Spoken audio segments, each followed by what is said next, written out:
When you look at the incredible landscape on planet Earth, all the different terrains, the varying soil conditions, the awesome water features, oceans, lakes, rivers, streams, the waterfalls, the different climates, the huge amounts of plants and ground covers, the requirements are so varied.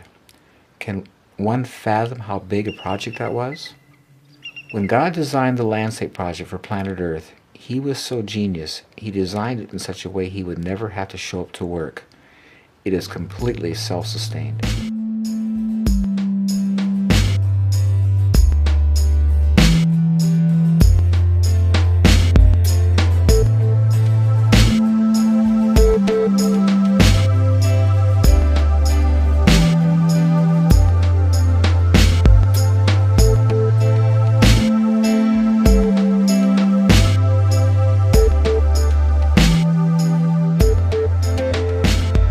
My name is Paul Galchi, and I was raised as a gardener. My parents grew all of our food in Los Angeles as I grew up, and I remember as a 5-year-old kid, my dad on Saturday morning waking us up and saying, well, we got to head off into the to the horse stables and get some horse manure today. So we went down to a rental yard and got a trailer and went to the horse stables and loaded up manure and came home and spread it out in the garden and spaded it in. And as kids, we wore shovels out, spading in heavy clay ground, mixing soil and having a garden. It was wonderful growing up because there's never any time we were hungry. We could go outside and pick fresh vegetables and fruit all the time. And just down in California, there's nothing you couldn't grow. So it was just, we had it all year long. So it was really great. And so as I started to, grow up and I got married and I had some children and I decided, Los Angeles is no longer a place fit for human habitation as far as I was concerned. It was getting really crowded and smoggy and just not safe. And so I thought I want to move to a place where I can continue to do this and grow fresh food for my family, have clean water, clean air. So we came up here to the Olympic Peninsula of Washington. We have a beautiful place. But we built a house and we faced a real challenge. We drilled a well, went 213 feet and got half a gallon a minute. And if you're doing the math and thinking about that, that's not enough water to do a garden. I'll never forget as long as I live. It was August 1979. It was a great year to build a house. It didn't rain all summer, but boy, in August, all this grass was totally dead. The road coming in was all dust. I'm looking at that and saying, God, how am I going to grow fruits without water?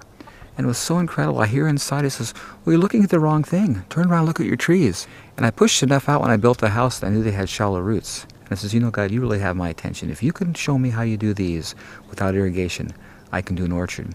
So I went out to the woods of the Fork and I started moving this material underneath the trees, and I was totally amazed. This beautiful, soft, black, damp, incredible compost. When I saw that, I says, well, I can do this. This makes sense. So I started planting the trees out there, and at that time I had straw and sheep manure. Now I'm using wood chips, and it's been amazing. This orchard's been here 31 years now. It's never been watered or fertilized once. It goes through droughts or whatever, and it's just every year it gets better. As I was doing this orchard, experiencing these incredible results, because I was a creature of habit, and because our nature is to do things as we were taught and not to inquire from God, I says, okay, God, thanks for the help, but I can handle this on my own. And so for, I think, probably 17 years, I was out here diligently rototilling, hauling in organic material. You can see a place over here, my major rock pile. This is my altar. This is where all the rocks that came out of my garden over here. And I'm just doing this stuff, and I'm feeling I'm on this treadmill, just running in place, going nowhere, feeling like, oh, I'm going to keep up with this. Every spring, the ground is totally muddy and wet. When I tilled it, it turned to weeds in 5 to 7 days, solid green with weeds. I planted things 3 feet apart so I can rototill with it, do the weeding with the tiller, and it was just labor intensive. And one day I got out my orchard. I don't know what motivated me. I got on my knees and I started moving these wood chips, and I'm down to my elbow in this beautiful black compost. And I got up and started screaming. I was so angry. I said, there's something wrong with this picture. I have been killing myself to get this in my garden. I don't have it. I didn't do anything here. And I hear inside, well, it works in your garden the same way. You didn't ask. I was so angry. I threw that tiller away and I started covering my garden with wood chips. I always say to people the greatest gift God ever gave me was that lousy well, because it opened me up to Him and to show me His incredible, work in creation. I've been a gardener for 55 years. I've done tilling, done all that stuff, and it's so amazing now. My only tool is a rake, and it's just so easy and so simple, and the production is so superior to what I ever had. Ever wonder why you're working? Ever tire of researching? Oh, there's gotta be a better way. So you lift your hands up and pray. Father,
when I saw how easy and simple this was, I says, God, where do we lose it? Why are we doing this?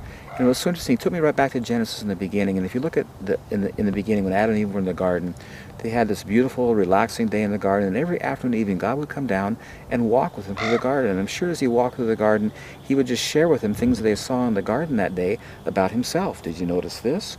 This is my character. This is all about me, kind of thing. And I'm sure they just had this incredible time, totally relaxed, no stress, every day. But when man sinned, the scripture said things are going to change. And the wording is, by the sweat of your brow, you're going to raise food. Thistles and thorns and weeds are going to compete with you. And the next verse says, and man began to till the soil. You see, man never cultivated in the garden. He tended the garden, but he never disturbed the ground. And when man got disconnected from God, he began to till the soil. The whole issue is so very simple. It's all about cover.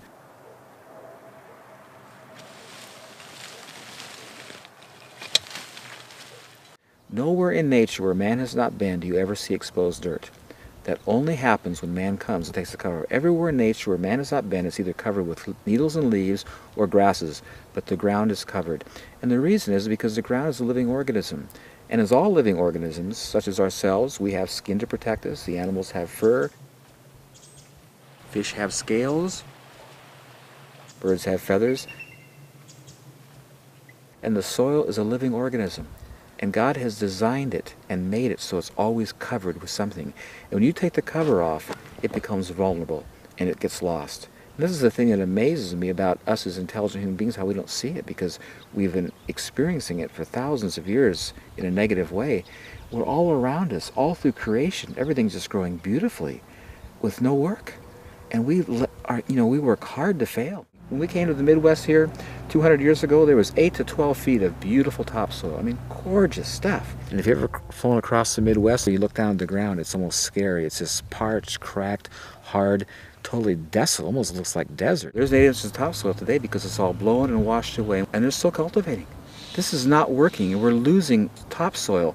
And topsoil in nature, it takes 100 years to build an inch of topsoil. I mean, it is criminal and incredibly devastating what we've done to the planet. Soil conservation people in the Midwest will tell you that it's okay to lose around 4 tons of soil per acre per year. I don't believe, I may be wrong, I don't believe that soil is forming at the rate of 4 tons per acre per year.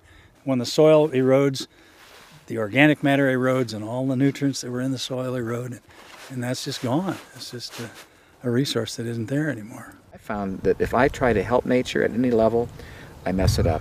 My approach now is just to look what it does and it says, talk to me, show me what you're doing, because I want to copy it, because it does it the best. I have 2 properties that I'm doing this on. This one here, the ground is clay and rock. It would be impossible to farm. It would be considered from the agricultural point of view as marginal soil. The other place I have is 80% rock, totally gravel pit. You couldn't possibly till it. You couldn't possibly cultivate it. And in both of those places, I'm experiencing the most incredible, beautiful gardens. I love that scripture where it says, as we behold the Lord, we're being changed from glory to glory. And I find that anything that comes in contact with God gets changed, including clay and rock and rock.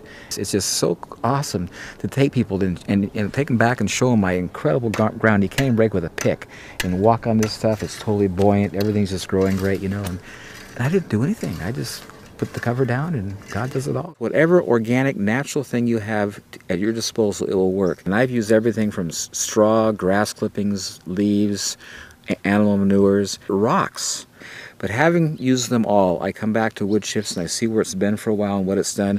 It is my favorite. It just is the nicest thing to use. First of all, when I speak of wood chips, I want to delineate between wood chips and other things that people put in the same category, such as bark or shavings or sawdust. Wood chips, when I say wood chips, I'm referring to branches that have been chipped. Branches of trees, which is about 90% needles and leaves, that have gone through a chipper or a tub grinder. You want to get it from the source, you know, either a tree service or someplace who has a good amount of it, and because the bag's just too small and too expensive. If you live in an area where you have local tree services, people that are trimming trees or taking them down, I would just get in the phone book and look for those kind of people, and that would be a great source. In most cases, to them, it's something they've got to get rid of, and so they're looking for places to get rid of it, so it shouldn't be a problem. Just this whole area gets filled. Just pack it in tight. As much as you can bring, man. I'll use it.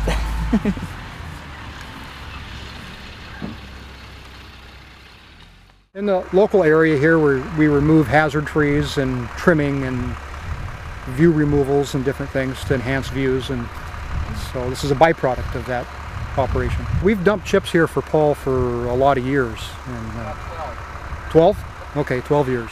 In Paul's case, this is so handy for us because the location, it actually saves us time. So we give it to Paul. It's handy for us to get rid of the material.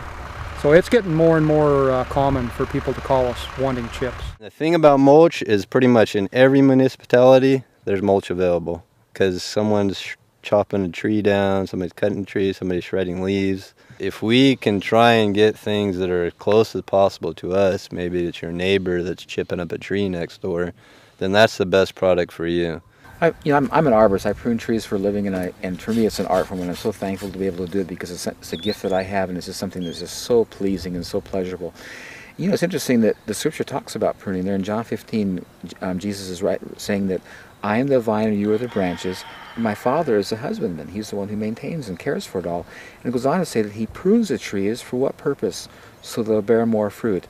And I love these things about God because they're so much bigger than I. When I try to figure that out, it makes no sense. If I'm cutting a tree, taking branches off, it would make sense to me from a mathematical point of view. I'm reducing its capacity to bear fruit. But God's saying he prunes so it'll bear more fruit. And it's just this incredible, beautiful illustration of God, how his whole principle is it's in giving you receive.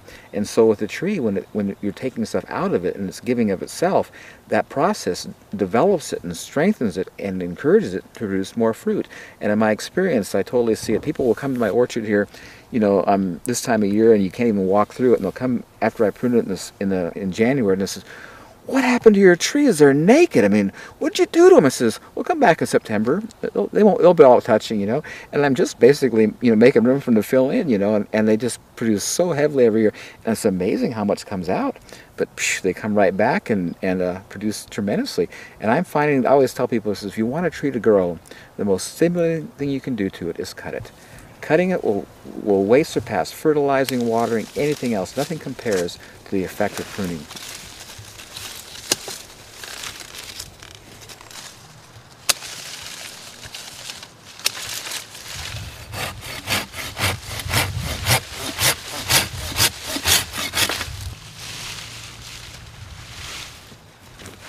Every time I prune, I've got all these nice, always good branches to chip up and put back, and every year it happens over again, and it's endless, and it's totally free, provided by God. And it's just, again, it's such a beautiful picture of his character. My name's Steve Johnson. I run what's called the Lazy J Tree Farm. Most of the farm is in Christmas trees, fruit orchards, vegetable operation, and then the compost facility here. I only do yard waste through my facility. Normal yard waste that comes in, as long as you've got fairly good green coming in, with the yard waste, has the right carbon-nitrogen ratio to compost properly. I ran a chipper for years, and you have to pick up the material and put it into the chipper, and after a while it's just too much labor and energy for what you're getting out of it. And so the tub grinder is really a good way to put the material through fast, and you never handle it by hand.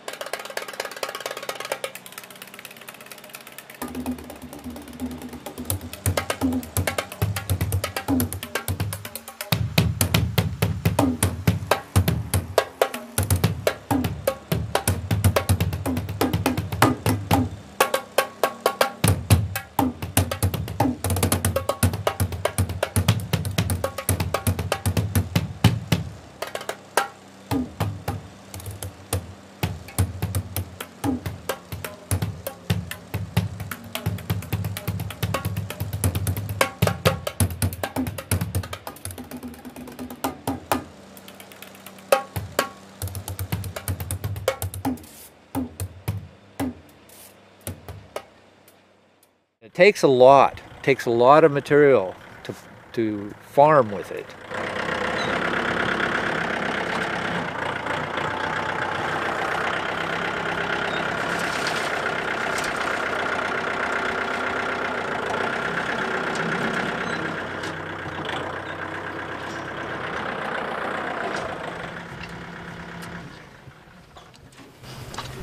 You know what's so interesting about this?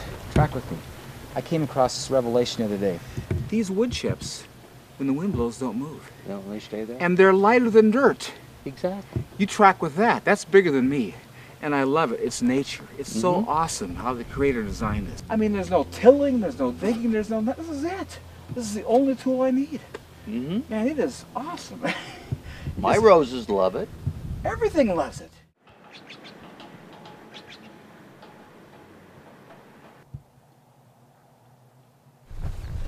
Well, I just went to the place where they make all this good compost and got a nice load of it. The last time I put this here was about 3 years ago. And I think with this application, it'll probably go maybe 4 or 5 years. I'm finding that this stuff is like compounding interest. It gains in time, and you have to put less and less down as time goes on. Look how the leaves, I just love the color of them, and just how succulent and healthy they are.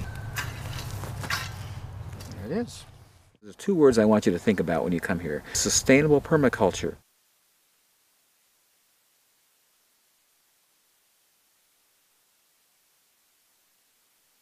Everything you see here was created in nature for free, and it's renewable. It was for liberty Christ came to set us free. Everything about God is free and sets free. And I love that about his character, and it's so beautifully just, exemplified and shown in nature. This is just so freeing. And I love that scripture where he says, "Come to me, all you who labor and are heavy laden, and I'll give you rest." Now you have to ask the question, why do we labor? And why are we heavy laden? It's because of the fall. He says, "Take my yoke upon you." And what do we use the yoke for? That's what attach the oxen or the animals to some device to cultivate the ground. And Jesus says, "I don't do things like you. Follow me around and learn from me. My yoke is easy and my burden is light." And in this incredible environment, in this thing that God has created, he shows his magnanimous, awesome, giving, generous nature. And it is so beautiful in comparison to the man approach of tilling and putting back, constantly being on a treadmill running, never getting on top of it. All these wood chips just sit here. I don't do a thing. Anytime I choose to plant, put a seed in, it totally thrives. If I don't use it, it just waits for me and develops, richer qualities. And in the meantime, it doesn't blow away, it doesn't turn to weeds, and it just stays. Where conversely, anything that I do, if I don't stay right on it, maintain it, I lose it, kind of thing. I'm a slave to it. And again, it's just this incredible quality of God of just setting us free. What I find quite interesting is that the issues we have in agriculture, and I'll just list them: soil preparation, fertilization, irrigation, weed control, pest issues, crop rotation, pH issues, none of those issues exist in nature.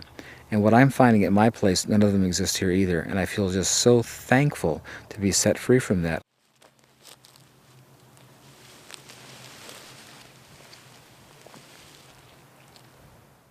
Soil preparation, when you put the wood chips down, they never compact. They're always soft. Every year I come out to my garden, all I need is my rake and just grate it out, make a little groove and plant my seeds. Because the air is always present, because it never compacts, it never has to be prepared. You come to a place where you've got you've garden, and your garden at the end of the year is all hard again. So you bring in this really nice organic material, fertilizer, manures, whatever, you till it in, you got this really fluffy, nice, aerated material. You're so happy. Oh, what a nice garden. You get out into your rake and you plant, stuff comes up. As the year progresses, when you get to the end of the growing season, that ground is right back to where you started. It's all compacted and hard again. And here's what happens. I use the example of a fire. To get a fire to go, you have to have 3 ingredients: ignition, fuel, and oxygen. In the soil, nitrogen is always present. That's the igniter. And when you bring in raw material, the fuel, and to get it there, air follows, it all burns up. You don't see smoke, but it all burns up. There's a number of different ways to use the material. If you take the raw grindings and mix it in with your soil, it'll rob all the nitrogen out of the soil to rot the wood or rot the material. So you don't really want to do that.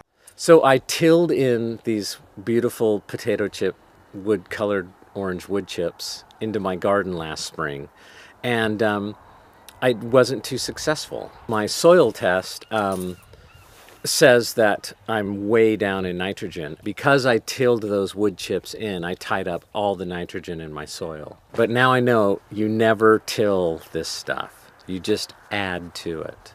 which was the mistake I made. So by getting the faith back and going back to what Paul has taught me, I think this is going to work because it just is simpler, right? Basically what soil needs to survive is the same as us. It needs air, it needs water, and it needs food. It's a basic principle for all life. And so when you take mulch, for example, which is true in the forest, because there's not just one grade, like someone didn't go through and sift it and it wasn't always all coarse material or it wasn't all fine material. There's all what they have like macro pores. So there's all these different air pockets through the soil. And so what that does is it keeps the top part of the soil and even further down oxygenated. And so there's that oxygen available. The microbes and the earthworms come up into the soil, and then they can actually deal with that material and break it down. Normally when people think about mulch, they might think about what they call bark nuggets, which are just big chunks. It has to have different sizes of actual material. You have to have small grades, you got to have things like needles, you got to have things like chips. You can't have just one standardized size and expect that to do the same as what, I mean, if we look at what Paul's got here and I dig down, there's probably, I don't know how many different sizes of chips all the way down to what the finished product is, which is soil or organic material to the point where it's, I mean, that's what you're going for. Now, if I took and I multiplied this by a couple hundred times and that's what I was using, it would break down, but it would take a lot longer, and the ability right away for it to help out diminishes. I started off with alderwood chips, which are kind of big potato chip sized chunks of wood. This has been here a year and it hasn't broken down yet. So I don't think this is what Paul's talking about.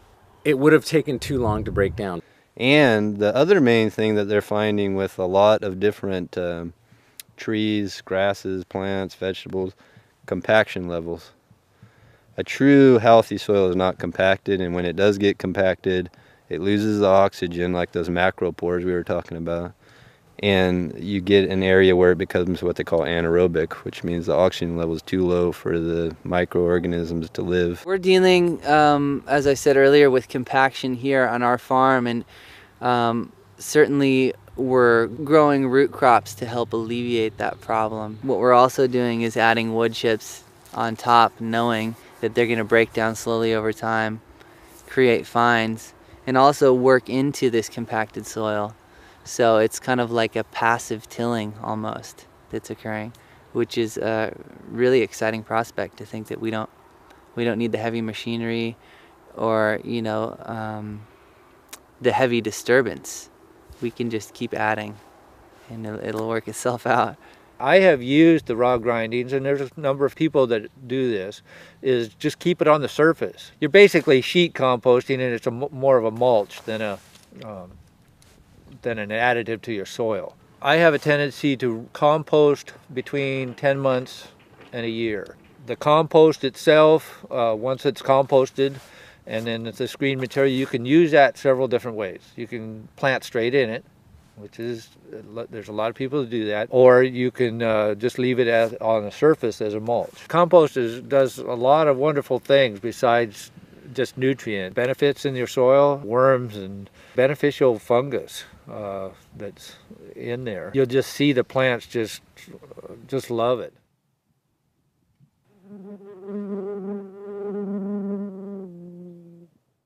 Fertilization, because of the compost material, every time it rains or you water, compost tea is being deposited into the soil, so you have a constant input of fertilization going on. Just not having a fertilized feature, to me, is just so amazing and such an incredible gift in this kind of stuff. And last year I had such an incredible experience, a real revelatory time. I had planted a row of spinach in the spring and it came up really nice and we enjoyed it. And I pulled it out and planted another one. It came up, the next one came up bigger and nicer than the one before. And then I was getting ready to pull it up, and one of my neighbors was talking about this black Spanish radish. It was so good, so I planted that for her. And that came up, and she couldn't believe the size and how beautiful that was. And I'm looking at this, and I'm just contemplating what's going on. And she says, now, God, talk to me. Every time I planted in the same row this year, each one was bigger and nicer than the one before, and I didn't fertilize. This is so opposite of what my experience is in gardening. Whenever I planted something, something was taken out, I had to put something back. And here I'm putting nothing back, and each planting is bigger and nicer than the one before, you know. And I hear him say to me, it was so incredible, in Romans 1, he says, the invisible attributes of God are clearly seen by the things he's made, so that no one has any excuse not to know God. And so I just started taking it in and says, look, God, what invisible attribute are you showing me here? He took me to Philippians where it says, and my God shall supply all your need, not from his riches, but according to his riches in Christ Jesus. And what he's saying there is that when he gives, he makes no deduction. He makes no withdrawal. He is the same. And he says this compost is illustrating that quality of my character. It gives, and it gives, and it gives. And there's no withdrawal. There's no negative. It just continually gives. And that's who I am. These leaves are falling down, and the idea is they're feeding the soil back. So they're done. So at this state, the chlorophyll is going out of them because they're going dormant. They're going to drop these leaves that still have nutrients, and the reason they're changing color is that green chlorophyll is gone, the pigment. They drop down in, and they're feeding that soil, and they're mulching it by their own. I mean, we're not coming over here and taking the leaves off and mulching below them. And if we go over here, or we go out in the forest, they're doing the same thing. So, I mean, they've been developed over these eons to do it, and so, I mean, why question it? Obviously, that's what wants to happen. And when you go out, and someone might say, well, that's not true with grasses. You go out into the grass field, let's say the prairie of the Midwest, there was grasses that were over my head, but underneath it was mulch from the grass. You know what I mean? It wasn't just green living grass with nothing out. There was mulch, all those blades of grass that had broken down fed the grass. There's nobody that goes out there and fertilizes that. I mean, that's the thing that people always say, well, you got to have fertilizer. You have to fertilize. Or, I mean, if there is no out, you're not taking it away, you know, it's all going back. The animals were eating the grass and it was still going back. So if you can recreate that in a garden, it's the same exact thing. The leaves come out, they do their purpose, they go back into the soil. It's really simplistic, and sometimes the most simplistic things are what people don't like to accept as being the answer. Whenever you buy fertilizers, there'll be three numbers or three things that they're analyzing in the fertilizer, and it's nitrogen, phosphorus, and potassium. Nitrogen is what gives the green, the good vigorous growth. The phosphorus is what creates the budding and the flowers and the fruit production. And the potassium is what gives hardiness and health and strength to resist disease. And all those things are important to be in the soil for the health of the plant. Chemical fertilizers, even though they have the numbers that say they're adequate in these features, do not have minerals. And so the plants that are growing without minerals don't have those in them, so they don't have the nutrient qualities that plants that grow in organic soil do. The minerals simply aren't there in the soil anymore. And so it'll take up what it can get, but it isn't there to be gotten. And so you end up with a fruit or a vegetable or whatever it is that simply isn't as nutritious as it once was when we had more fertile soils. Just the sort of calcium, magnesium, potassium, iodine, those kinds of things, the things that aren't fertilized typically, you know, as 30-40% reduction in what they were getting 50 years ago. That's pretty alarming, which is helps explain why food doesn't taste as good as it used to. It isn't as good as it used to. It's not as nutritious. I always go to that scripture where God says it's good for a man to bear the yoke in his youth. God's saying up front, if you're going to have anything of value, you've got to work for it. But he says if you do it the right way, you want to do it early on, do the work up front, and if you've done it right, over time, it'll produce for you. And this is what I think is so neat about the wood chips and God's way. You see, when they came with chemical fertilizers, they told the farmer, you can have this immediate lush growth now. And they were right. What they didn't tell you down the road using these chemical fertilizers, that every year you had to use more and more to get the same effect, and your ground eventually became sterile. When you use the organic approach up front, it's kind of a lot of work to bring in those wood chips because, you know, you got to cover the ground. It takes a lot of cover. But over time, what I found at my place is that you start having this incredible gain. Initially, you put a lot down, and you have to, you know, in a few years, you got to put it back again. But I'm finding that each time I put a layer on, it's a lot longer before I have to do it again because I have this incredible base built. And it's like you have a foundation that's just growing, getting, you know, better and better. So over time, you're getting a higher and higher yield, with less and less input, which is how it should be, because you get older, you have less energy, and you want to get return for your effort, and that's God's way. That's how He is. I love that scripture in this. It says, "Do not despise the days of small beginnings." You know, and I just encourage you to be patient. Nothing happens of any value quickly. Things that are of value take time, and the beauty of this process is that as time goes on, it just becomes more and more valuable. So, you know, if you don't expect miracles at first, because it's going to take a little bit of time, and as you plant things and you feel they're not doing as well as you'd like, then you can use fertilizers to supplement. Eventually you won't have to, but initially you might, and that's okay, because you've used them anyway before this, so you can continue to use them now. Good organic manures, if they're clean, work well.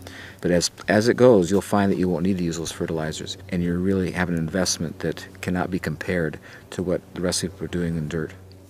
You got horses, you get horse manure. That's a given. Not too many constants in life, but that's one of them. You got to get rid of it. Okay, so what do? We clean the stalls, we take it out, we dump it in a pile. People want to use it for mulch. It has to be kind of a superior product. So what we do is we feed Eastern Western hay. It's professionally grown, and there's no weeds in it. And that's really important, because weeds, the weed seeds will go from hay, will go through a horse's body unhatched, undeveloped, and come out, and you'll get weeds. We use fir and hemlock shavings, so they decompose very rapid, as opposed to using cedar, which decomposes or doesn't, you know, very slow. And it's so simple, even I can do it. You just make a pile, and then I don't haul anything unless it's at least 6 months to a year old. In our garden up here, our experience has been you can plant right in it, you know, because it's chips that have dissolved, as well as the manure and so on. So we've had really good luck that way. It would not be good in the garden without being decomposed with something else, you know. That's a common complaint if you use straight horse manure. I'll go get some and show you a sample of it.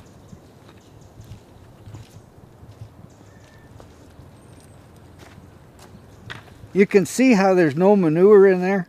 It's all decomposed.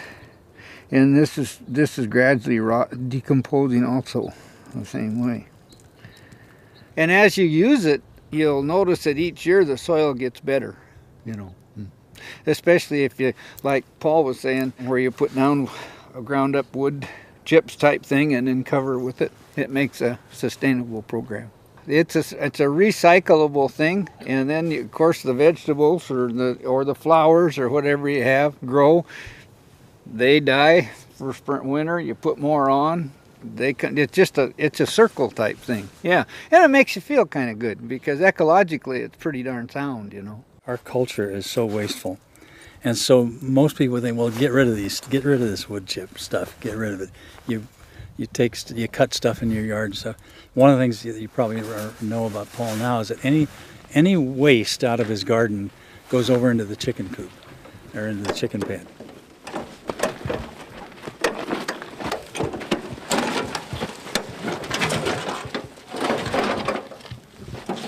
And then they eat it and munch it around and then poop. And then he brings that back over here and dresses it. Well, I think one of the most beneficial parts of a garden is to have chickens around, because there's such, I mean, the eggs are great, but you see they deal with all your waste, all of your yard waste, the expired stuff in the garden, my grass clippings, any weeds, all come to the chickens, and those are really nice organic products for them that they eat, and whatever they leave over turns into what we're going to be exposing here in a minute. They're out here all day long just kicking. You can see all those little grooves in here where they've been digging in, and they're excavating. They're constantly picking seeds out, any bug kind of thing. So they're working this material. And as you're going to see shortly, I'll tell you, I've never seen compost so nice. This almost approaches topsoil. I mean, it's such beautiful stuff. Anyway, I'll just show you how easy it is to get.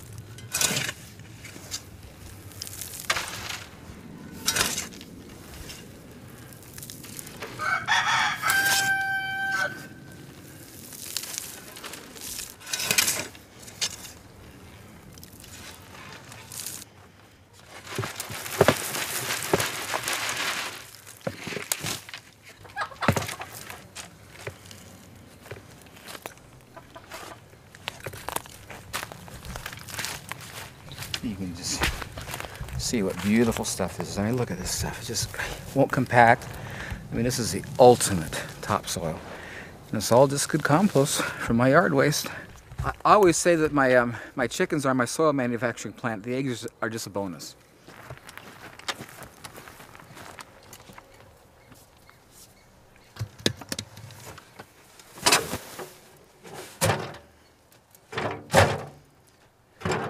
Look at this beautiful fine stuff.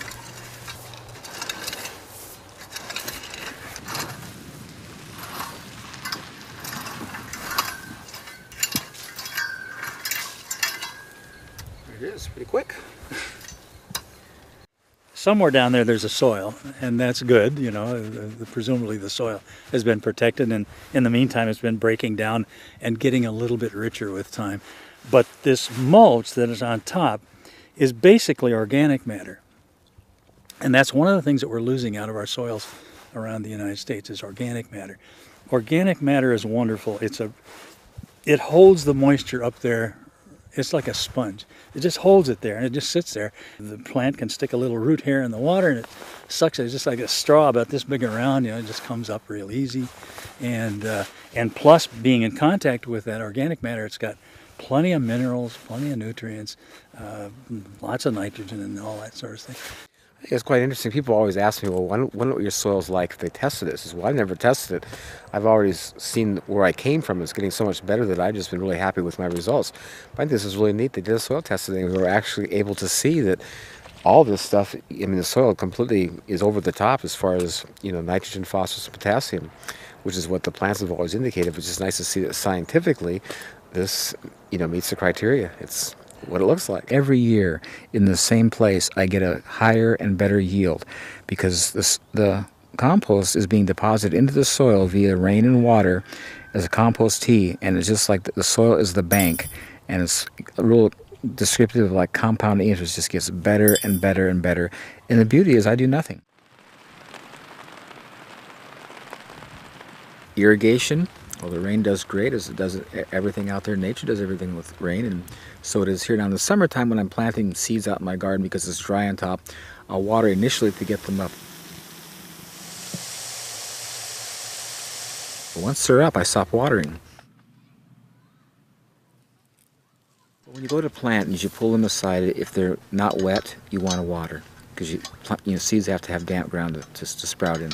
And so this, you know, whatever state it's in when you go to plant will indicate whether you need to water or not. Irrigation is a big issue these days, especially with places where there's not much water or places when there's too much. Although we're in Washington, the evergreen state, you know, it's known for having lots of water. Here in the rain shadow of the Olympic Mountains, we're getting about 16 to 18 inches of rain a year, which is very dry. And of course, that dry season is the growing season as well. And so, you know, the importance of efficient water use is just, you know, at a maximum. There are a lot of problems with irrigation. One is that it's a lot cheaper or easier. It's a lot easier just to waste water.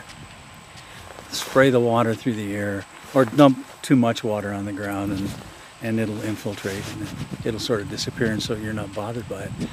But I think the last thing I heard was that irrigation on the whole is something like 50% efficient. It's, you know, about 50% of the water is getting to the crops. And now that water is getting scarce and we're running out of water in a number of places around the world, we're actually the North China Plain, for example, lots and lots of those farmers are going out of business every year. The idea that we can use wood chips and reduce our water use by 95 to 99% is just really exciting. That's something that my friend Paul has proven over the years, and something that we're doing here as well now. Even in the short time, we've certainly seen water holding capacity and growth attributable to, you know, the fact that we've heavily mulched, you know, a lot of our plants. And you see how it's damp down in here, and see these tomatoes have never been watered and won't be watered all summer. You can drive a truck on it, it won't compact, and it just gets better and better and better. Here, have some of these tomatoes, they're starting to get ripe. This is what I get so blessed by. Look at this. Look how damp this is. And this is August. And it's going to stay this way. This will never dry out. And this is why I don't have to water. Where in dirt, you won't experience this. It's going to be compacted on top. You dig down, it's dry. But look at this beautiful material. You know, and I find it's quite interesting in my experience. I have a place here that I have a pond, and I plant my potatoes down there because they like to be watered. And I find that things around there grow so much better than they do when I water from the top. And I'm realizing that in the beginning, before the flood came, there was no rain. Everything was water with water coming up from the ground as a mist. And that is the ideal way to water. It's the ideal. And I think in Psalms it talks about a tree that's planted by the rivers of water that brings forth its fruits in its season. Its leaf also shall not wither, and whatever it does shall prosper. You ever go along riverbeds or stream beds, you'll see the plants alongside the trees are just huge and lush and just gorgeous. And that's the ideal way to water, is to have sub-irrigation water coming up underneath. And I think it's so interesting, in nature, the ground, it maintains and holds that water, so it's always there. It's always available to plants on a continuous basis because of the capacity to hold it, And watering from the top is so counterproductive in a garden situation because it's just, not as effective as, sub-irrigation or material that holds water, so you can just live off the rain. The rainwater is a superior water. Groundwater never compares to the benefit of good rainwater. And if you've ever done a garden, you see after it rains, everything just grows great. Nothing like when you watered, So if you can live on that, that's the best. You'll find with wood chips the incredible advantages. There's no sponge that'll hold water like wood chips. I'm amazed at the water it holds. And for example, we live in a place where just 70 miles down the road there's a rainforest. It gets 15 feet, I'm not saying inches, 15 feet of rainwater a year. And when you walk in the woods, the forest there's no water under your feet. It's not spongy, it's not damp, it's damp, but it's not soggy. And it's amazing, those wood chips totally absorb that kind of water quantity. And the other thing that's amazing about wood chips is when there's not enough, like it's like now if you look at my grass out in the front there, it's all brown, but in the wood chips in my orchard, it maintains the moisture. And here's the incredible thing about God in His design. When there's too much water, the wood chips displace it, and when there's not enough, it retains it. And at that point, I'd have to check out because that's too big for me. The idea is, with something like what Paul's got going here, is you're creating a layer over the soil that can act as almost like a blanket for the soil, so that the moisture level in the soil is staying up to the levels it should be. If this was blank and there was no mulch, 9 out of 10 there's a lot of runoff. I mean, there's water, just normal rain is taking any nutrients that are above and either leaching them away or leaching them down into the soil. Where this mulch, when the rain's hitting it, it's stopping right there. It's slowly working into the soil. The microbes and everything, the bacteria, the earthworms, everything that's living under that is protected. And then they are slowly decomposing that mulch down into the soil, which is the food for the plants. Water is such an important thing. We couldn't live without it, and I think it's quite interesting, the ratio and how it is on the earth. 75% of the earth is water. Our bodies are 75% water, and what I'm finding in my produce and fruit, it's 75% water. And I'm seeing a real connection here and a real balance. And what's interesting in plants that are growing in dirt that are irrigated with water, they don't have that water content. And I've discovered the reason is that we see in dirt, because it's compacted and hard, roots can't develop like they would like to, and so they're pretty compacted and not very spread out. But in this environment where there's so much air in the ground and it's so porous, the roots just spread everywhere. And because you have this very large root system, it's able to take up all this water. I've always said that the amount of water in the ground has nothing to do with what's going into the plant. Because you could have, heavy clay ground, which is what I have here, and I could be watering all day long, and it's not going to go in the plant because the ground's so compacted, there's no root system. But in this stuff, because the ground is so porous, I don't need to water at all because the roots are everywhere. Drawing such a wide area, they're taking up such a huge amount of water, so it doesn't matter about how much water is in the ground, it's because of their capacity to take up. And that's what's so key, and that's what I just find just such a pleasure. Anything I pick, you break it off or you bite it, and just juice and water just flows out of it, And that's how it's supposed to be. That's really the design. And it's just so important for us to be hydrated with our food and to be getting enough water. And like I say, the stuff you buy in the store, it just doesn't have that water content. Oh, this fennel is like, I can't even describe it. Isn't it awesome? It explodes in your mouth. It's amazing. But everything, you see all the water in that?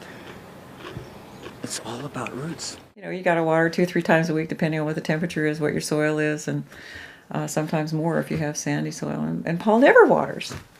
He never waters. It's, you know, you go out there and it just blows your mind. Just blows your mind. You see, because the compost holds the water so well in the ground, I don't need to irrigate. And because I'm not irrigating, it just stays totally weed-free, because when the weed seed blows in on top of these dry wood chips on the top, they can't germinate. And the other nice feature is when you go to pick vegetables, it's not muddy. It's not got dirt all over. It's totally clean because I wasn't watering. And when you walk on it, it's nice and dry. There's no mud. It's just such an incredible benefit not having to irrigate continuously. And they noticed, like when we started getting some rains, all of a sudden these little weeds started popping up in places. So you see, those seeds were here all summer, but now that it's starting to rain, they're going to come up. You know, I just take my rake and rake them out. It's not a problem. They don't have a lot of, you know, a huge amount, and they're very easy to control. But it makes such a difference when you don't have to irrigate continuously as far as your weeding issues.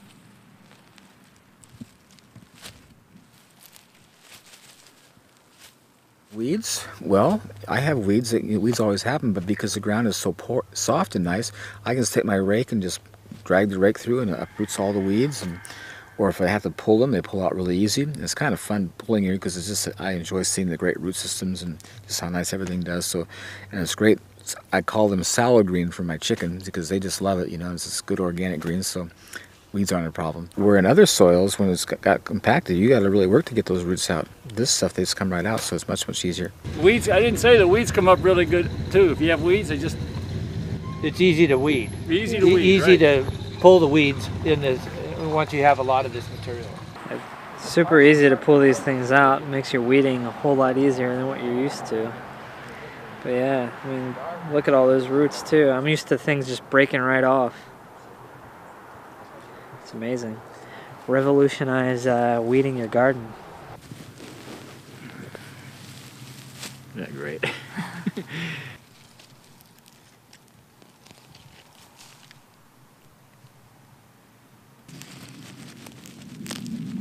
Look at that good old root. So it just makes it such a difference when I used to get down and have to pull weeds, and you have to get a tool to get underneath to get the root because they break off. The blade goes straight down next to the dandelion, and then I just simply pull back like that.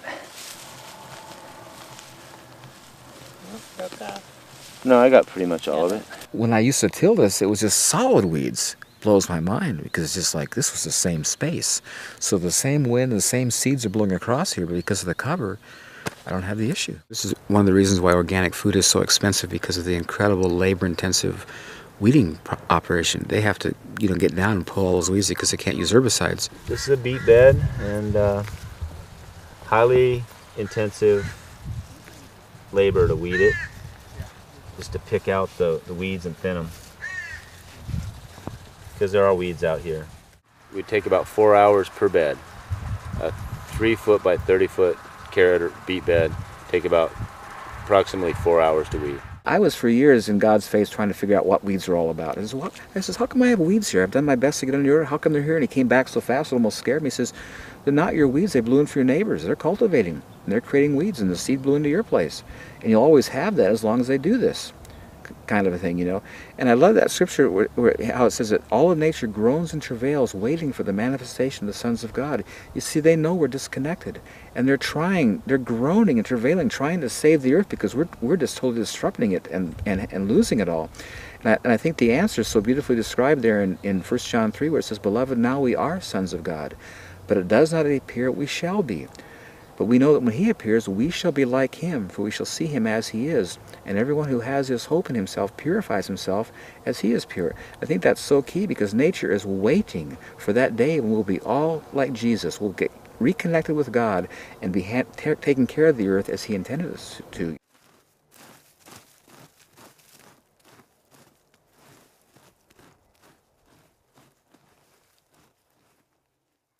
You know, occasionally pests will come in nature and will defoliate a few trees every now and then, but not serious enough that it causes any great losses, and nature always overcomes. I think if you follow organic principles, it's very rarely that your insect population, your negative insect population gets out of control. And of course, it doesn't matter if you spray organically, you're still going to kill beneficials, and so beneficial insects. So it's it's best to just deal with whatever damage you have and move on. George Washington Carver, when people would ask him how to deal with a disease in their tree, he would say, well, you don't want to deal with a disease. You want to get the tree in good health and vigor, and it'll take out the disease. I think that's such a true statement, and it's so true about everything. And if you'll get a real healthy plant, as I have here, I don't have any insect problems. If a bug bites into my plant, he drowns because there's so much water there. He just is infused with it, and he wants cellulose and fiber, so he goes somewhere else to find a stressed, dehydrated plant to eat on because he can't eat on mine because there's too much water. So if you have a healthy, vigorous plant, insects are not a problem. As plants became weaker because of chemical fertilizers, insects began to be very overpowering and would take out huge amounts of plants. And so they stepped up to the plate and created insecticides. What they didn't take into account was that the Creator designed everything in nature to be overcoming, and as these insecticides would come in contact with these insects, they would mutate and develop opposition to it, and the next generation, those insecticides didn't affect, and so it's not a problem. So they have to keep improving and strengthening the insecticides. Well, what's that has progressed to today is that the insecticides are so powerful, so potent, they're killing the plants. And so what they've done to solve that problem is now they're using genetically modified organisms where they're changing the DNA of the plant and putting the insecticide into the plant. And I don't know what, if you're following this, but this is not going to end. And if you just, it amazes me how people, think these days, if something is in a plant that's going to kill insects, it certainly can't be beneficial for my body. We have to decide if it's acceptable to take any one piece of the puzzle out and it'll work. Like GMO crops, that's my perfect analogy for that. You can't take a DNA strand and start pulling pieces out and putting in different chromosomes and expect for that to achieve just one thing. Oh, it's just going to make it resistant to Roundup. Well, guess what? When you do that, it changed something on the other side. It's like a bubble. Pressing in the bubble, it distorts somewhere else. So down the road, and so I guess what I'm going back to is we have to keep thinking of a holistic approach on any of this. You can't just take one piece out and think it's going to be okay. And the mulching idea is just adding something back. Several years ago, I read an article that really got my attention. In Japan, the typical consumer would go to the store, the produce market, and pay 30 to 50% more for vegetables with bug bites. And their rationale was that this food is safe to eat. The stuff without bug bites is so poisonous the bug wouldn't eat it. And they're right. This is what's so pathetic about our culture. We're so cosmetically oriented. If we see a little bug bite, a little wilt, oh, don't touch that. That's not good. We want this really pretty, good-looking stuff. But we don't realize that those things are all part of nature. They happen, and you can cut around it or you can get rid of it. But, to be so put off by a bug bite and then to create food that's so poisonous that the bugs won't eat, and then you eat it, is not very smart, not very good for our health. My name is Edith, and I think living here in Sequim now for 22 years. This is the most beautiful place so far because you have always that fresh air. Sequim, and then the mild winter. Of course, the mild winter is also bringing along all the little pests that bother us, but Paul has found through the mulching, you have much less problems with the insects. Well, the thing about pesticides is that, whenever you use a pesticide, whether it's organic or inorganic, you're killing good insects as well as bad. For instance, when you have aphids, ladybugs come in right after to control them. And so my feeling is I don't want to kill them, I don't want to kill bees, and so I'll just live with the pests, for that period of time, and it's not a problem. Crop rotation. If you look at nature, plants go to seed and the seeds fall in the ground, and they do it every year, decade after decade, century after century, and there's not a problem. But when you cultivate and you have exposed ground, you've got to move crops around because you'll have disease issues and problems. I think I've got the classic example down here at my pond area, where it's a nice, good, low, wet spot. I've been growing potatoes now 16 years in a row in the same place, and they come out nicer and cleaner every year. Today we're going to harvest some potatoes, and that's one of my favorite fun things to do because it's such a pleasant, surface to be on. The potatoes come out so clean and nice, and it's just fun, And as I'm harvesting, I'll also plant, and my harvesting and planting is all done at the same time, and it makes it so simple and easy. This is wood shavings and horse manure mixed together. And it's just, guys, let's just look down in here as you dig. Just how beautiful it gets. It's just, oh, this is, I don't, you know, if any farmer or gardener would recognize it, this is like ultimate gold. This is the most beautiful stuff you could ever have. Look at just how soft with my hands I can move it. And it's just never compacts. It's totally just the best. See, now this was last year's seed. See how it's hauled all inside. See how much, you know, different that looks than that. You know. That was a seed I planted last year. And if you know anything about growing potatoes, if you grow potatoes in dirt, if you don't rotate them, after several years they'll get scabby, and that scab will increase to where you can't even use a potato. These get so bad. But my potatoes down at the pond, the girls were here harvesting, they're all clean and beautiful, no scab. And I love it. It just makes it so convenient.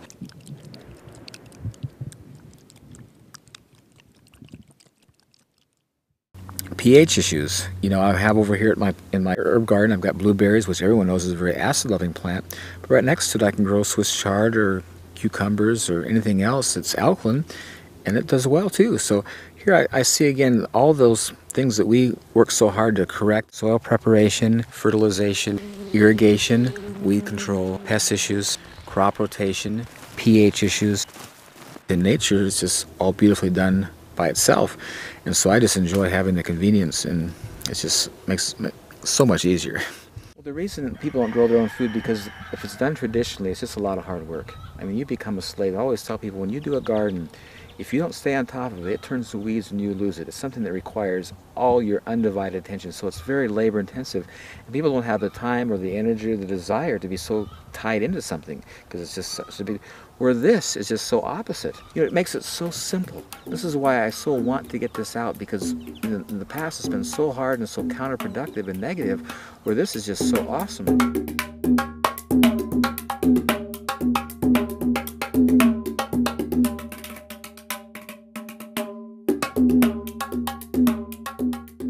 We're in Southern California, in the South Bay area of Los Angeles, in a town called Palos Verdes. Southern California only gets about 13 inches a year, even in a normal rainfall year, and we've had drought for the last 4 or 5 years. And what we've tried to do is find interesting California native plants and plant them around the garden as much as possible, and then more recently vegetables, and see how they do in this area. We've basically taken the existing soil, which is pretty dry, a mixture of adobe and clay and little rock, and added mulch as much as we can to make it richer.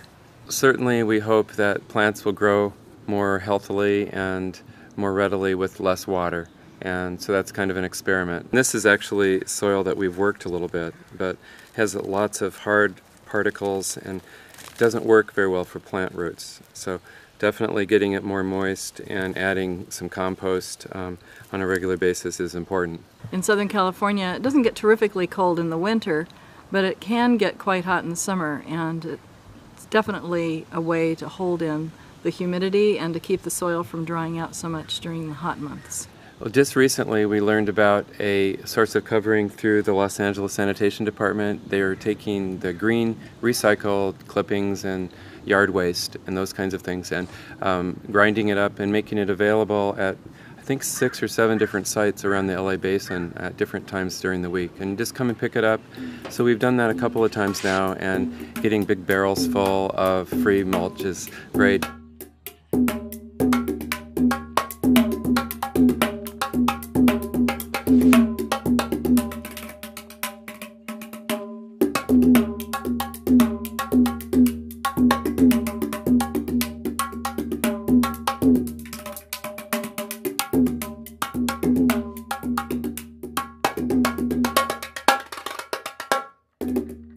We're just adding it to the garden in different places. Once we got our plants, we used both seeds and seedlings in 4-inch pots. We cleared away the wood chips we had laid down on the original soil, just in an area big enough to dig the hole into the existing soil. Then we put the wood chips back once we'd gotten the plant established in the hole, and surrounded the plant right up to the edge of the stem with the wood mulch. There's no climate in which using a mulch isn't a good idea. It definitely enhances the soil. encourages worms and other beneficial insects and discourages the non-beneficial insects. Yeah, we've been pleased with the growth of worms in our garden. We have lots more worms just in the last 6 months because we've been also working on getting our own compost going, and that's like a worm farm, so it's great to add those to the soil. Easy to do, much easier than Very I thought easy. it was going to be. I work with middle school students, and it's a really good compliment to me to go out and just kind of work with plants and be quiet and enjoy watching them grow. Certainly, I feel that most of my students have never had the experience of planting a tree or a plant, and they're very disconnected. So I think that's part of the key, and the kind of food that most of the middle school students I see eat is heavily processed without much nutritional value. So I feel that schools and communities need to look at that seriously as a health problem, as a lifestyle problem, and deal with it certainly through garden projects. That's one way, so that people can potentially create a small garden. If nothing else, it's meditative and kind of a deep satisfaction knowing you've grown some of your own food. But there's a long-term need for that. And Ron was right, the connection to the earth business is just completely lost. Mm-hmm. Yeah, it's pretty It's sad. It's important to re-establish. Definitely need to get back to the Garden of Eden.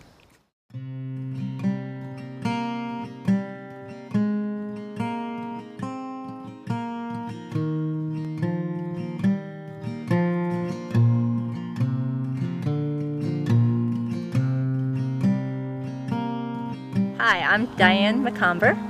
Hi, I'm Hannah McComber. And I'm Mark McComber, and we are in Gettysburg, Pennsylvania at the Back to Eden Film Demonstration Garden. When we were asked to maybe help do a demonstration garden, we had a slight problem. We don't have land, we live in town. And so we started seeking the Lord and praying. We want to be a part of it, we want to do it, but what do you do if you don't have land? And we started the journey, the search of asking, and it was amazing. We had 4 different people that actually offered us plots of land. And one day Mark was talking to Jeff Wilson and about we needed land and wood chips. We needed a provision. And we were seeking the Lord, and none of the things seemed right. There were little glitches with each of them, and we kept waiting and listening, and it was amazing. Jeff said, I have land, you can use the churches. And that's how we actually got to have the demonstration garden here at Heritage Assembly of God Church. When I was talking with Jeff Wilson he was asking how to do a garden, I said, well, first you need wood chips or a covering. And around here, there are a lot of wood chips because a lot of tree service companies and a lot of people have trees in their yards and the woods around. And the road crews are always cutting the trees for the power line, so that's a good source for wood chips. Mm-hmm. And he said, well, I have a pile of wood chips. And I said, really? Maybe we ought to do the garden there. He said, fine with me. So this is where we ended up doing it. And he did have a pile of wood chips about 2 or 3 years old that they were making a walking path around the property. So we got permission and used those wood chips, and we laid the garden down. Getting more wood chips has been a little bit difficult because the tree service companies, they're more than happy to deliver them if it's convenient for them. And it just so happens that here, this site is on the way home of a tree service company. So if he's got chips, doesn't have another place that wants them, if the homeowners don't want them, then they drop them off here. To lay the garden down, the first thing is to go through and dig out all the thistles, and we found even dandelions and goldenrod and things like grapevine can be a problem. So if you have those things, to dig them out is very helpful. And then find a source for some newspaper. And we found a source for free newspaper at the local rescue mission. Gave us all the newspaper that we needed, an abundance of newspaper, and we laid it out. And we're blessed in that it's wetland down there, and everything just laid down, and that was to kill all the weeds and the grass that was growing underneath. And the newspaper, we put it down about 2 to 4 layers thick, Mm-hmm. and it seems like it really needs to be 3 or 4 layers thick. And where there wasn't newspaper, there were weeds. There were weeds coming through. And the beauty of it too, when we laid the newspaper down, Grandma and Grandpa were here, and Hannah was here, and Sarah and Dana. It became a whole community family thing. It was of laughter and fun. We got the newspaper down, and while somebody held it, somebody else would take a wheelbarrow full or back the truck around and just take a fork or a shovel and sprinkle it on the wood chips until we could get the wood chips on there heavy enough. And once the light film was on of wood chips, then we could put the covering on, 4 to 6 inches deep. The first year is really best. Beyond that, it's going to make it difficult for your plants to grow. For not being gardeners, our first garden's kind of rather big. It's 100 foot by 40 feet. And again, the Lord just provided a provision for us. My brother owns a, what's it called? Front end loader. Front end loader. And he came and he really helped us a lot. Thanks, Steve.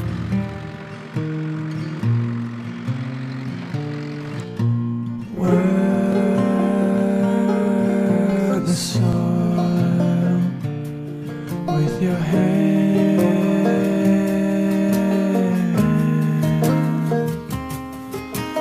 Work the soil with your heart.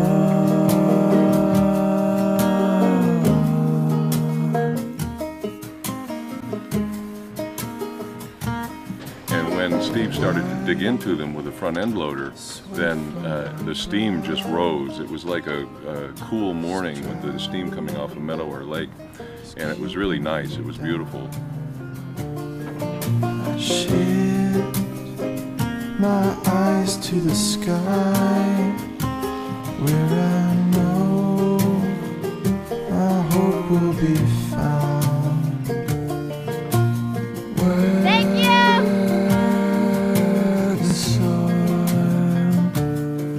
with your hand.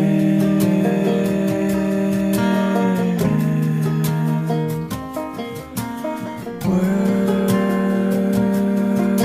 the soil with your heart.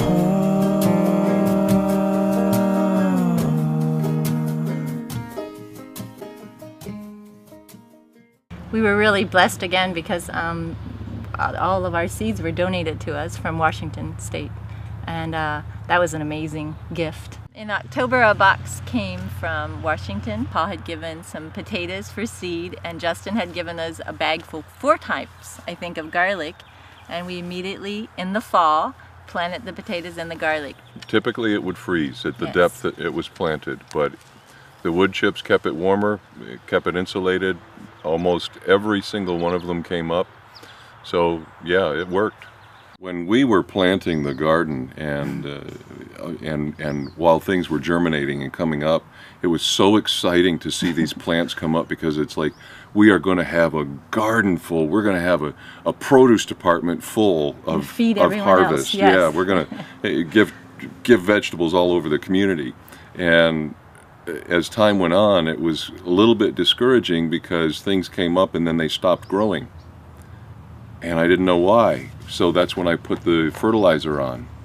And they grew a little bit more, but then they stopped growing and actually went to seed.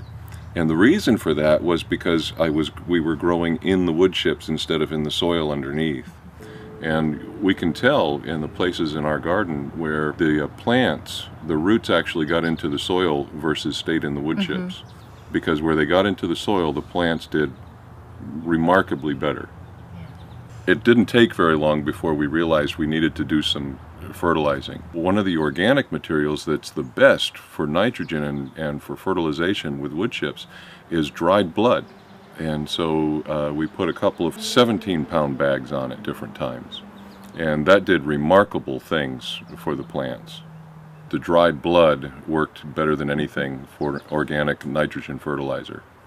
As far as this garden, I think what we would have done differently would have been just to put about 4 inches, 4 to 6 inches of wood chips down, and then part the chips and plant in the ground beneath the wood chips. And that soil really does get prepared pretty quickly by the wood chips. It softens the ground up pretty quickly. When I moved the wood chips off in one area, I just took my finger and I began to dig. And in no time, I was down 2 inches really easily. And then in the yard, just off the wood chips, I started to try to dig, and I was, you know, really stressing my finger to even break the grass, let alone break the soil. So it really does make a big difference. We have a friend that offered they have half an acre between their house and the neighbor's house that it's just empty. There's nothing on it at all. All they do is mow it. So he offered it if we wanted to have a garden there, or anyone else wanted to have a garden there, I have wood chips delivered there, that would be a site that we could do. So we set up another garden there, and the first thing we did, of course, was check for the thistles, and it was has been mowed all along, and there were no thistles, so we put the paper down. Then we put about 2 or 3 inches of mushroom soil down on top of the paper. And then once the mushroom soil was down, we put about 3 or 4 inches of wood chips, somewhat composted wood chips, on top of the mushroom soil. And then over that, a dusting of less than an inch or less of cow manure that had been composted. And then that was all that we put on that. Newspaper, and then mushroom soil, about 3 or 4 inches, and then 3 or 4 inches of wood chips. And then just a dusting of an inch or less of cow manure on top of that. And when we got done, we felt really good about this garden is done correctly. It's got the nutrients, it's got the soil that it needs, and then 3 days later we planted seeds. And here it is a week later, they've all come up, everything is germinated, and we have things growing. And so Father's Day, best Father's Day of my life, we planted the new garden. When we planted in that garden, we moved the wood chips out of the way. We did not plant in the wood chips. We planted in the mushroom soil that had the nutrients and used the wood chips as the covering. When you plant in the soil and they get big enough, then you side dress them with the wood chips. So that's what we'll be doing when they get big enough. So it's looking really good. It's growing really well. Something that I think it's too, and more about, that honestly really is about the garden. I think it is to take kids back for a generation. I do think away from video games, away from TV, away from sitting, take them back into nature, because God does display himself in nature. You cannot look at a seed and see the miracle of something coming out of it. We watched as the beans were coming through the ground, and the seed was still on the sides, and the little green plant was coming out through the middle, and we watched it in amazement. And you cannot not have a lesson about God at that moment for a generation. Just to see God. I mean, that's why I believe God started Adam and Eve in a garden. We're back to Eden Organic Garden. I'm Johnny and I'm 5 years old. My name is Hannah McComber and I'm 9 years old. I'm Natalie and I'm 7 years old. And we are the Kids Garden Patrol. We've learned that ladybugs are, actually they eat other bugs and they're good for gardens. Whoa. What did you find? Ladybug. What's your favorite bug? Ladybugs. Why is ladybugs your favorite bug? I don't know. Because what do they do in the garden? They eat the other bugs. Whoa! There she goes. And these are bad for gardens. They eat the leaves. Why do they eat the plants? Because they're hungry, I guess. Get off of there. There's a fat one. What I like about this garden is that whenever you're weeding, it's very easy to weed. All you have to do is just pull it out, and it usually just comes out all the roots and everything. And we have friends where they had a garden and it wasn't with wood chips or anything, and they tilled the soil and stuff, and it was really hard to pull their weeds out. You hardly could pull them out at all. And I think that's cool that I can pull the weeds out really easily. I wish that all children could learn how to do a garden and teach their children when they get older. I like coming to the garden. I like coming to the garden too. I like coming to the garden as well. We like doing it together. Bye! I think that for the future, I mean, absolutely, the health benefits of eating what comes out of the garden is going to be immeasurable. But also, I think that times aren't going to get easier, they're going to get harder.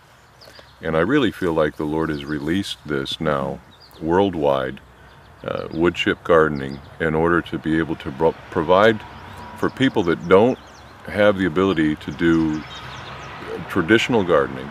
They don't have the equipment, maybe they don't have the space, they don't have the understanding of how to do traditional gardening. And you can just lay down some wood chips this year, and if it turns out that it's 10 years down the road that you need to be able to grow your own food, that you need to be able to grow your own food, like in the days of the Great Depression, then your garden is ready. And I really feel like that's a major aspect of the Lord releasing this at this time. He's released it in enough time for people to get things ready that they need to get ready. Don't have to be in a panic about it, but to be intentional about it and to do it. Some of the spiritual lessons I think that we learned from doing the garden, or at least that I learned, was that God always speaks to you in the garden. It's amazing, the dialogue. And also being patient. The garden, I think, just teaches that amazingly. And to trust the Lord in the fullness of time. The fullness of time He brings forth His glory, His beauty. Fun lessons like the seeds, to trust, even when you're planting them. One of the first dialogues I felt like the Lord had with me with the seeds was that they might not all germinate, but you still plant and just trust Him. There was beauty in that for me, with even just the spiritual connection with that, was we live our lives. We just plant, and He does the rest. I think one of the main things that I've learned from the garden was that, you know, we really did receive a seed from the Lord about wood chip gardening, the covering, and was very excited about it, and then wanted to just move on it quickly, and having to have patience to wait on His timing as to where it's going to be, how it's going to be, and then, you know, things coming up. He plants the seeds, but the things come forth in His time, and He's put the seed in us with this, and things have come forth only in His time. You can't force it.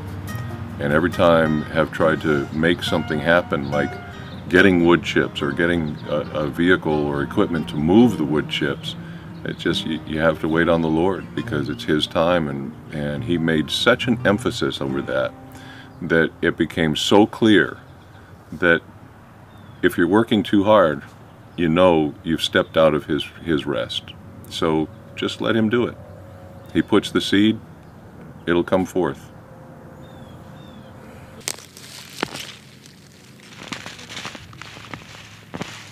I always come back to, I love that statement of Jesus, "Come unto me, all you who labor and are heavy laden, and I'll give you rest. Take my yoke upon you and come learn of me. My yoke is easy, my burden's light." And I find that if I'm doing something that's stressing me out and getting a lot of work, I'm realizing this is not God. This is not how He does things. And I just love my harvesting approaches. Whenever I get around to it, I do it. If I don't, it's all right. I have chickens that'll use it if it's gone too far. And the advantage of harvesting when stuff is fresh in season, you're getting the ultimate food value. I think it's interesting too how when God's explaining to us how He provides for us, He says, "Consider the birds of the field." It's, you know, how they don't toil, they don't sweat, and I provide for them. Are you not of more value than them? And then he says, "Seek first the kingdom of God and His righteousness, and all these things will be added unto you." And we look at all through nature. Everything in nature is not pressured, not under stress, and they eat everything fresh in season. It's all there for them, and they do wonderful. Where us, you know, the most sophisticated of all the creation, stress out, and we don't eat good food, and we buy all this processed stuff, and we're thinking like, Jesus is trying to get our attention. Consider them. Pay attention. This is how it's supposed to work, and I care a lot more for you. And it's just, what I think is so sad is that God's made such an incredible provision for us. He's given us land. He's given us seed. He's given us, you know, the sun, the rain. It's so easy to grow food, and it's so natural. It's what everybody's always done from the beginning of time until the Industrial Revolution. So we need to get back to the original and do it right.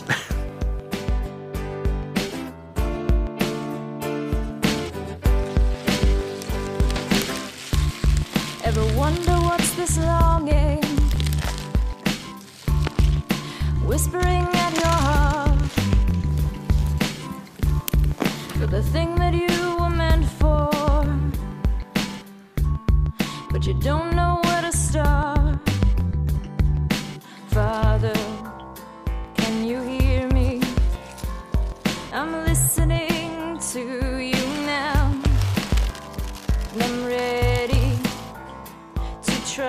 you to lead and guide me somehow. The creator of the universe concerns himself with me. He's passionately revealing his coach of love and of peace to Eden.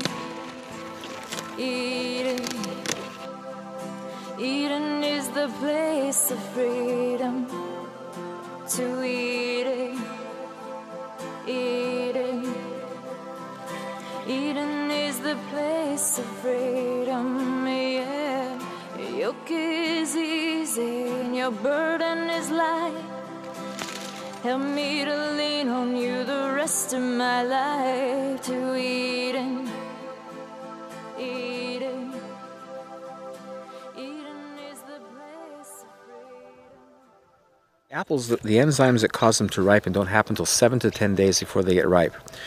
So all the apples that you're buying in the store, they're picked green, and the enzymes aren't there. They just don't show up. They look nice, they have nice color because they did the nitrogen fix and it looks good, but the enzymes that cause them to digest are not present. And so when you eat that apple, your body has to go salvage enzymes somewhere else in the body to digest the thing. So instead of this being a nutritional plus for you, it acts as a negative, and it's not really good.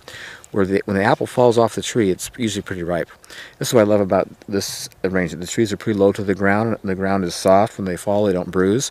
And the other advantage is that, you know, in harvesting, you see when they harvest apples all at once, not all apples on the same tree are ripe all at once. They come on at different times, and then some are in more of a shady place, so they don't ripen as quick. And so if you pick them all, you're going to get some unripe ones. The advantage of coming out at your leisure, when they fall off, they're always ripe. And so you have all the enzymes present, the full nutritional benefit that was in the apple. Depending on what it is that you're growing, the nutrition comes with the color.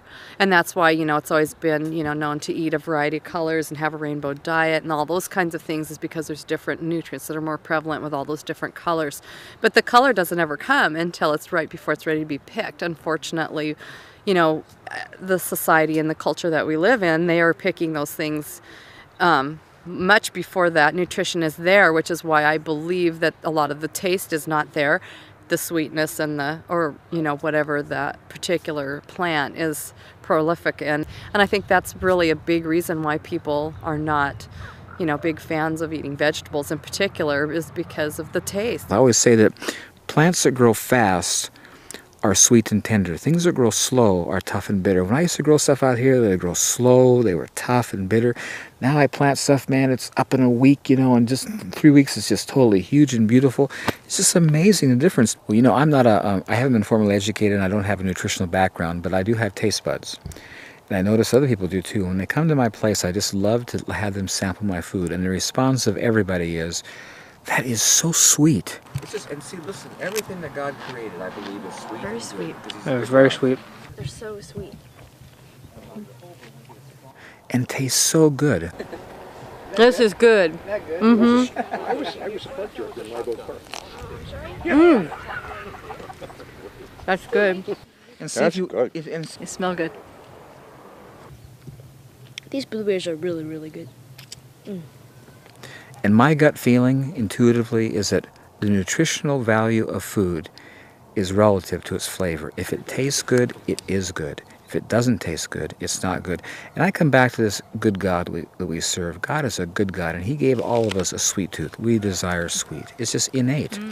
He didn't give us that to frustrate us and cause us to be, you know, put on edge and say you can't have this.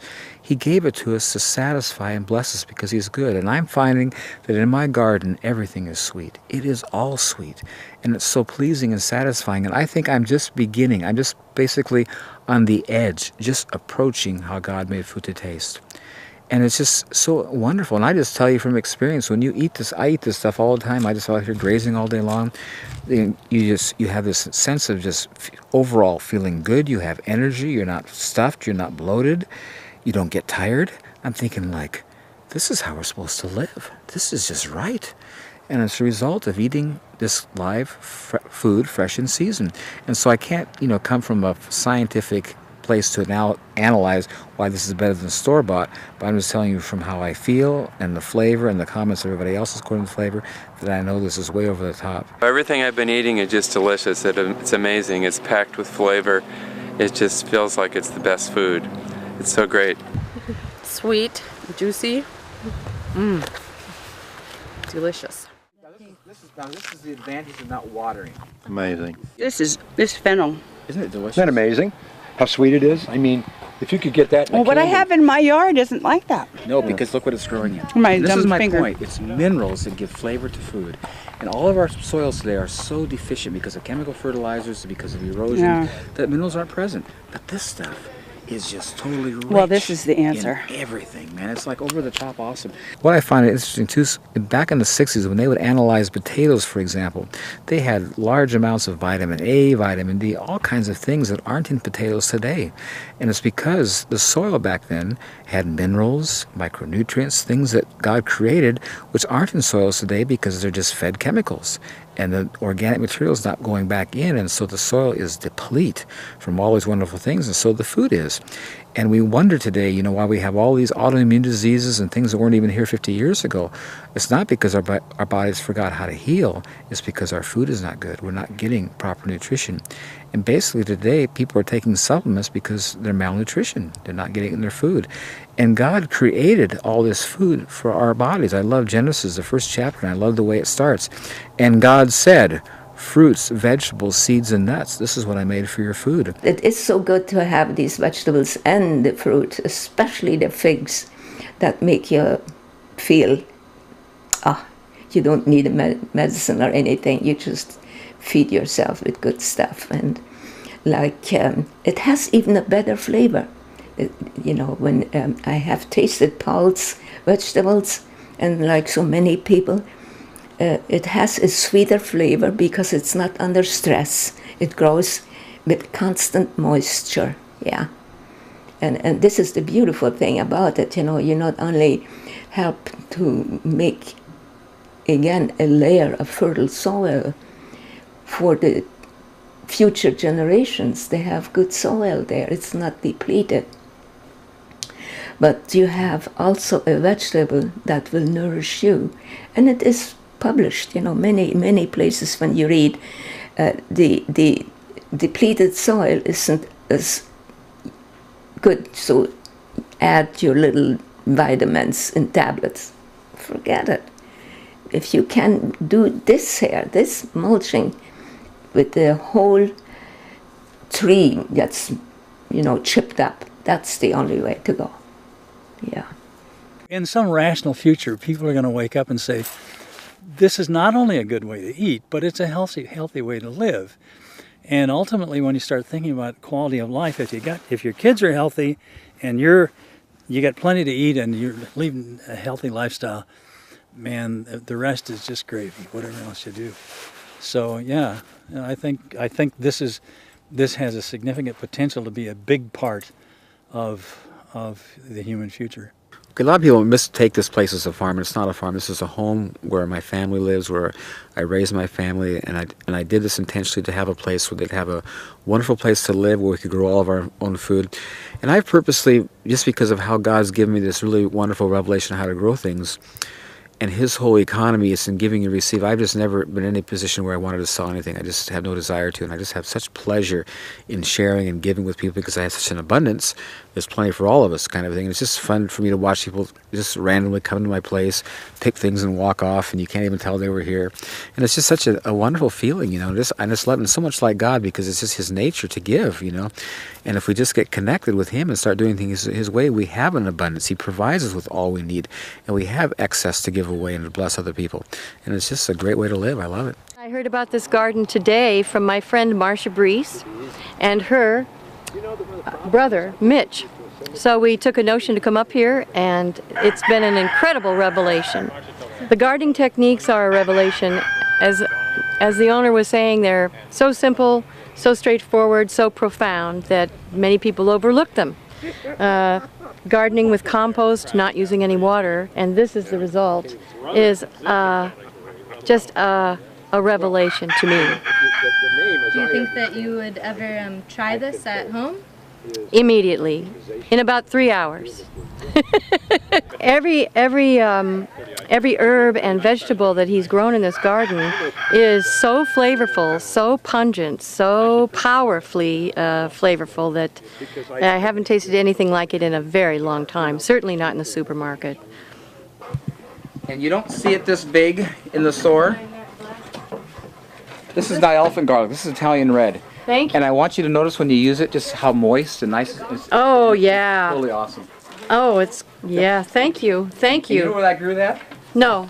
Right out in my orchard, underneath my tree. Underneath the trees. This is And you know what's so this cool is about gigantic garlic. Is the easiest It's thing in the world to perfect. grow, and here's why. You plant it in October. We're amateur gardeners, and we're going to implement this stuff. I know we are. It all tasted really good. It's just all outrageous. Oh, it's unbelievable. I mean, when you drive up, that's why I put myself in front of this. The whole front row of this orchard is these dwarf apple trees with the wood sticking out the top. And it's magical. It looks like it's right out of a movie. It looks like, I expected Alice in Wonderland to come bopping out any minute and say hello. And I told my son we're going to see a garden, and he's 10 and a half, going on 15. And like, oh, do we have to do that? And he just came up to me a little bit ago and he said, I'm glad we're here.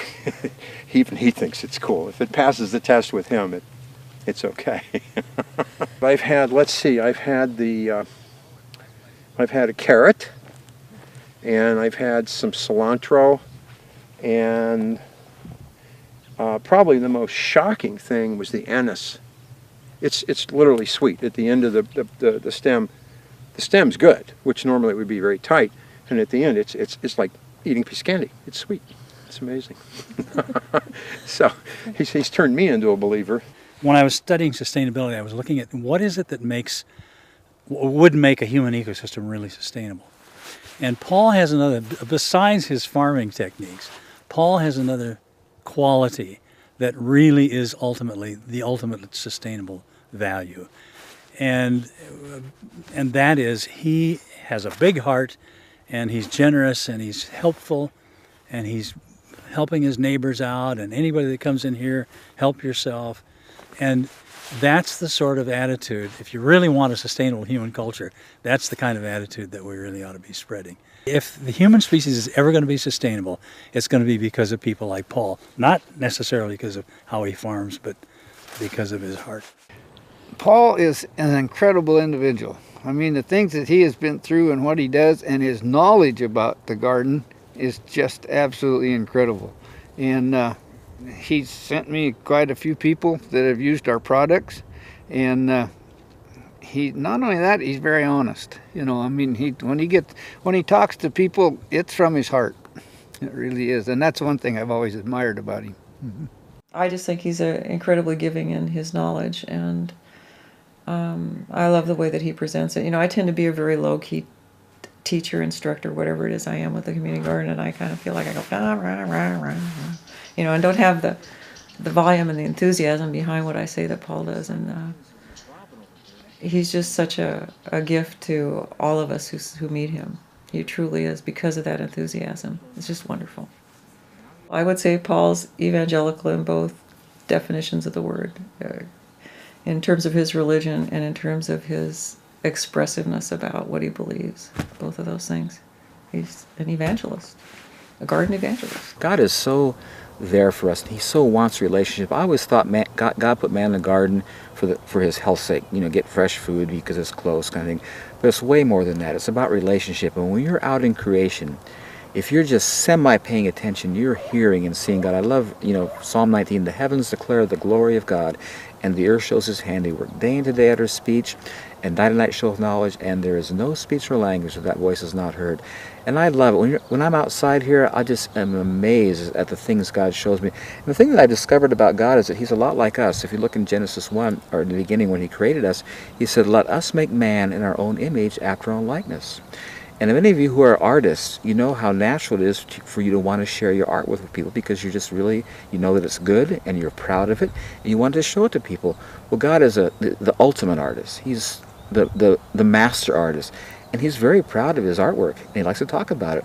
And I find when I ask him questions about nature, he just is right there. Yeah, and let me tell you this, and let me show you this. It's like, it's just awesome. What I find so interesting about God's creation is so in line with the Word of God, because he's the author of both, and the creation and the Word are saying the same thing. They're revealing the beautiful nature of God and showing his handiwork, and they're totally synonymous, and I love it, because whenever I'm hearing from him, the Holy Spirit always brings scripture that verifies and validates what he's saying, and I know who I'm hearing from. I love the scripture. You know, Jeremiah says, "Call unto me, and I will answer you, and show you great and mighty things you don't know." And then the verse in Proverbs, I think, is just so helpful. It says, "Trust in the Lord with your whole heart," and he helps us to remember where our heart is. It's not here. He says, "And lean not on your own understanding." He says, "Do not try to figure it out. And in all of your ways," and what does all leave out? "In all of your ways acknowledge God, and he'll direct your paths." Very simply, God's saying, he says, listen, when you have issues, ask me and trust me in your heart. Don't try to figure it out, and I'll show you what to do. When I come out here in the garden, I'll have issues and stuff, and I'll just ask God. I'll just give you a neat example. One day I had a bunch of people over here, and the guy noticed my potatoes over here, and he says, "Well, how come you don't hill your potatoes?" In a typical garden or farm where you have potatoes, because as potatoes grow, they expand and they'll come to the surface. And when they surface, the light will hit them and turn them green and makes them toxic. So the farmers have to keep hilling up dirt to keep them covered, you know. I looked at my potatoes, and this is, well, the first answer that comes to mind is I don't need to, but I'm not sure why. So when I'll go in tonight and I'll ask my mentor and I'll get back with you. So I go in the house and says, "Now God, how come I don't have to hill my potatoes?" And it was just so beautiful. It was like he took me underground and showed me a potato develop. He says, "Watch this potato, because the ground below it's compacted and it can't move down. As it expands, because dirt is heavy, it falls off the potato and the potato comes to the surface. And for that reason, they have to keep hilling dirt over it to keep it covered. But in your wood chips, because they're light and they're totally intermeshed together, when the potato expands, the wood chips just lift." And I looked at that, and I love his responses. "And remember, I told you I did this so I wouldn't have to show up to work. Healing potatoes is work." And I just started laughing. Yes, God, you're so awesome. I always tell people when they question, whether this will work someplace, or it may work for you in a small place, but you couldn't do it on a big scale. It says, or they have questions that they can't fathom. It says, you know what the issue is here? You haven't taken into account an omnipotent, omniscient, omnipresent God who holds all things together by the word of his power. That's awesome. When you take that into account, there's no issues. And he's demonstrated, this is what I love, all through creation it's demonstrated. It's not like this is hard to do. He's showing us in everything in creation how beautifully he does it, because of his incredible all-powerful, all-knowing, totally all-present capability. And I love that word. He holds everything together by the word of his power. Awesome God.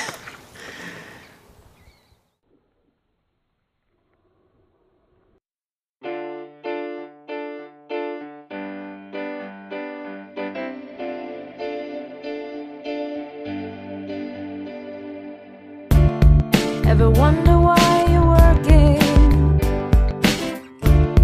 Ever tire of your searching? Oh, there's gotta be a better way. So you lift your hands up and pray. Father, can you hear me? I'm listening to you now. I'm ready to trust you, to lead and guide me somehow. The creator of the universe concerns himself with me. He's passionately revealing his culture of love and of peace to Eden. Eden is the place of freedom. To Eden. Eden is the place of freedom. Your yoke is easy, your burden is light. Help me to lean on you the rest of my life. To Eden. Eden is the